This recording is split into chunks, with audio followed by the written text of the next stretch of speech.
But a lot of people have this renegade mentality. Let's talk street for a minute. Let's talk some street game. On the street level, when you're dealing with street hustlers on a street level, especially with the pimps and the hoes, you have something called renegade hoes. And renegade hoes, these are women who want to get in the game. They want to go out there and put 10 toes down and work in the industry and work out here on the streets, but they don't want to give money to some pimping. They're like, fuck that. I don't need no damn pimp. I'm selling my pussy. I can go out here and work by myself. And then what happens with the renegades, they get caught up. They get arrested. A lot of times they can't post bail. They get fucked up out the game. Tricks end up kidnapping them.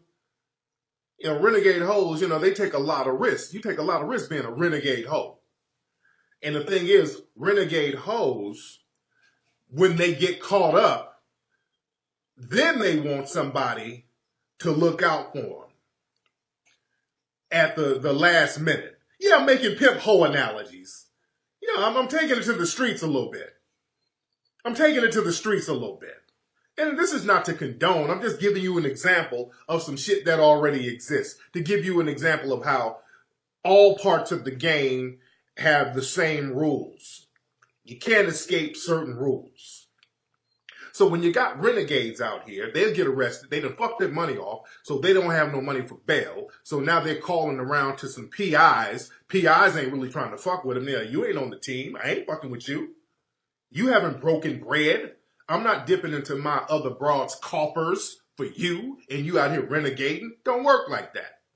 Or these chicks get caught up, because I grew up around pimps. So I would see renegades call these dudes, and like, you ain't on the team? What you calling me for? Renegade and got hemmed up by a trick somewhere, and then they calling on some pimping, and pimping like, I don't fuck with you like that. You gotta do you. So the thing is, to be on code, to be in the game, you gotta have that structure, which is the protection factor. That's the real deal about the pimping.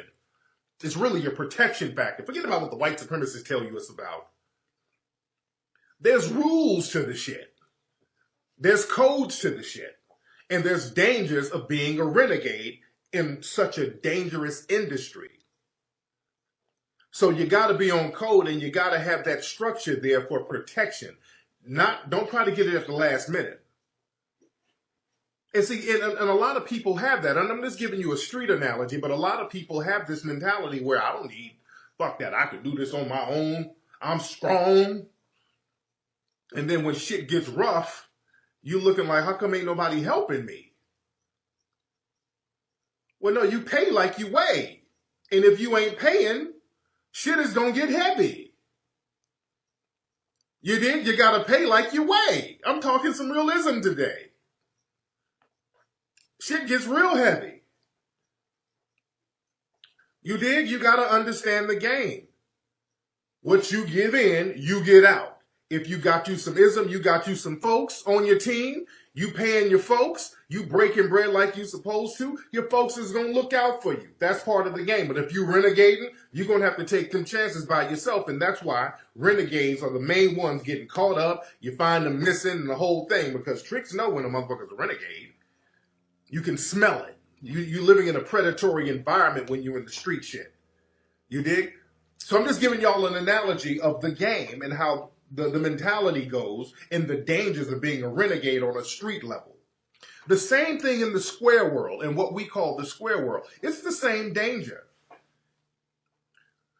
As women out here, women are naturally in a more vulnerable situation because you live in a male-dominated global society and is dominated by white males. So in a male-dominated society, a family structure is going to need a protection mechanism, and that's what the man is for. We had that structure up until the 1960s, until the white supremacists came in and said, hey, look, y'all don't need no man. And they really brought that shit to the black community. The black community, we were the only ones buying that bullshit. We were the only ones buying that, don't nobody need a man, y'all can be independent, you don't need nobody bullshit. Sisters weren't on that before the 1960s. As a matter of fact, you didn't start seeing the term independent black woman in print until the 1970s. That phrase didn't even exist. Independent black woman. That shit didn't even exist. White feminists started to promote that fuck bullshit.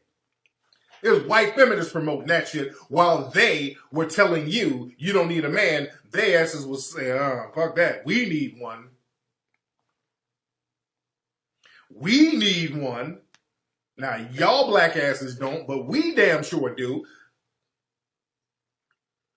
They'll talk a good game, but the white women, the white feminists, they're going to stay on code. We got to stop buying bullshit from every other group who don't even buy the bullshit they're giving us. All these other groups, they don't even buy the bullshit they're giving us. You dig? So that independent thing really fucked a lot of black society over, because now it's coming to bite everybody in the ass right now, because now they don't need the black female. They would utilize the black female to kind of keep the plantation in order, just like they did in slavery. See, in slavery, they would have the mammy and the auntie. There was a difference between the mammy and the auntie. You had like the mammy from Going with the Wind. Mammy would take care of all the white people. Mammy would work in the big house, but auntie would take care of the slaves on the plantation. She would be the matriarch. She would kind of tell them what to do. You know, the Aunt Jemima, she would cook for the black kids, you know. And that's what they used to call the black field mammies, auntie. Aunt Jemima, Aunt Mamie. So the aunties was in charge of the black part of the plantation. And the white supremacists now, they're like, we don't really need mammies or the aunts right now. We don't need you. We don't need you to do the work for us, because now we're taking you Negroes out the plantation and we're putting you in concentration camps right now. You dig? Because it's time to get rid of some of you niggas. We're taking you out of the plantation, and now it's time to put you in the concentration camps. And in the concentration camps, all victims are equal. You understand? They have the concentration camp mentality right now. It's time for some damn executing. This is where they're going with their mindset now, the white supremacists. Yes, I got to break it down. You dig? So this is why they're attacking sisters with complete impunity. This is why you got to start G-checking these folks and running up on them. Because we shouldn't let Chipotle workers whoop our asses. And let me say this to sisters. Sisters, y'all going to have to start carrying mace. If you don't want to get a man, if you don't want to get no folks in your life, if you want to run with that independent thing, knock yourself out. But if you don't want to get a protection factor in your home, which is a man who has his shit together, that's why you got to have your shit together, ladies. See, the thing is, this whole thing where black folks have dated down, that's not going to work. And again, that started in the 60s. Where we started to date down. You used to date up. You would date people who could bring something to the table. After the 60s, we started just dating motherfuckers because they got a big ass. Women date a nigga because his braids are cute. Just dumb, childish bullshit. And that's what you get. You get a bunch of baby daddies and baby mamas and shit. But sisters, it's too late for that. That shit will get you killed these days, because the random dusty nigga that you met at the club and you fuck every now and then, he ain't coming to save you when the Asian dude is whooping your ass at the nail shop. See, the thing is, you got to get you a rider. And y'all bullshit with these niggas in these relationships. Fucking Dante, the D-boy, who you buy weed from, and he fucks you every now and then for a free bag. That shit is over right now, because he ain't coming to help you. This dude ain't coming to help you with your independent ass. You're going to have to get some real riders in your life. And the thing is, if you don't want to get that, y'all need to start carrying mace, sisters. You need to get you a little stun gun. And all that yelling and screaming, when these little Asian nail shop owners and all these fast food workers try to jump you, you need to be stunning their ass and get them up off you before they kill one of y'all. I'm sure they're going to end up killing a sister in one of these spots because they're getting too bold now. They're getting too damn bold, and they know that these sisters are out here by themselves. They know these communities are complete matriarchies. Nobody's going to protect them in these communities because most of the riders are locked up, and most of the niggas out here on some skinny jeans. Niggas got tongue rings and shit. So, and also a lot of these women out here, you don't have any males in your life. You just got a family full of women, and so they know they can beat your asses. They're going for soft targets. So you're going to have to learn how to stun gun these fuckers to get to safety. Because I'm looking at these videos. They dragging sister by the hair, punching them in the face, kicking them in the ribs. I mean, they're beating sisters like dudes out here. You dig? And there should be patriot vigilante groups. We should have militia groups in black society. And there should be money spent and reserved for these groups to protect these communities. We should forget all the dumb shit. We need to have the community put in money to have brothers out here who's going to protect the community. You have to be paid. See, we got to start talking money in business. Stop spending all our money on Jordan's rims and all that. We need to have little local security firms that's getting weekly funding so that brothers can go out here and make sure everything is cool, especially with these people at nail shops, because it's about to get real violent. It's getting more violent. But yeah, I'm giving you all the stuff that's legal. Mace is legal. Some stun guns are legal. And in most states, from what I understand. But if you're a woman and a grown-ass big fucking man is whooping your ass, you got a right to stun his ass. You don't sit up there and let this fucker get away with some racial abuse. Or you get a dude in your life who can handle that work for you. If a motherfucker did that to my wife, it's going to be a problem. I'm shutting this fucking store down. It's that simple. I'm shutting this fucking store down. They already killed Sandra Bland, and that was law enforcement. I'm talking about one of these nail shop owners or one of these fast food store owners. One of them, they're trying to get their Zimmerman moment. You got to understand, if one of these Asian nail shop owners kill a sister, or one of these fast food workers, these white supremacist dudes making minimum wage, if they kill a sister, do you know that not only they're not going to get punished, and they know that, they're going to get money. They know that there's rewards for killing black people. All you have to do in this society today is kill a black person and open up a GoFundMe account. You'll be a millionaire. So they're waiting on an opportunity to kill a black person, and particularly a black sister, because they know that's an easy target. They know that's an easy target. And all that boycott bullshit, we too late for that. And what boycott? Boycott means that you want to stand around their business and hold up a sign. No. Motherfuckers should be ran out of town. Fuck a boycott. If they beat somebody up in the black community, fuck a boycott. They need to be back in Korea the next day. They need to be ran the fuck out of town. Fuck all that. I'm going to boycott you. I ain't going to buy your beauty supply. They need to be ran out of fucking town, man.